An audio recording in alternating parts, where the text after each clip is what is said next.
మొట్టమొదటిగా మనం చూసేటువంటి విషయం, మొట్టమొదటి విషయం దేవుడు చేసిన మొట్టమొదటి వివాహం ఇది. దేవుడే చేశాడు ఇలా వివాహాన్ని మొట్టమొదటిగా ఆలోచన ఎవరికి వచ్చింది? దేవుడికి వచ్చింది. ఏర్పాట్లన్నీ ఎవరు చేశారు? దేవుడు చేశాడు. ఎవరు పెళ్లి చేశారు? ఆయనే పెళ్లి చేశాడు. ఎవరు కుటుంబాన్ని కట్టాడు? ఆయనే కుటుంబాన్ని కట్టాడు. ఎవరు వారి శ్రేయస్సును కోరాడు? ఆయనే వారి శ్రేయస్సును కోరాడు. ఎట్ట కోరాడు? ఏ కొత్త సంగతులను నేను మీకు గుర్తు చేస్తాను రండి. ఈ 3 వచనాల్లో, నేను చదివినటువంటి 3 వచనాల్లో మొదటిది వివాహము అనేది దేవుని యొక్క ఏర్పాటు.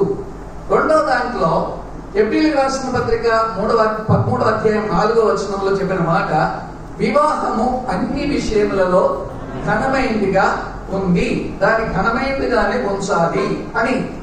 అంటే ఒక మానవ సంబంధాన్ని ఘనంగానే ఎంచాలి, ఘనంగానే ఉంచాలి, దానికి ప్రాథమికమైన మొట్టమొదటి స్థానాన్ని ఇవ్వాలి అని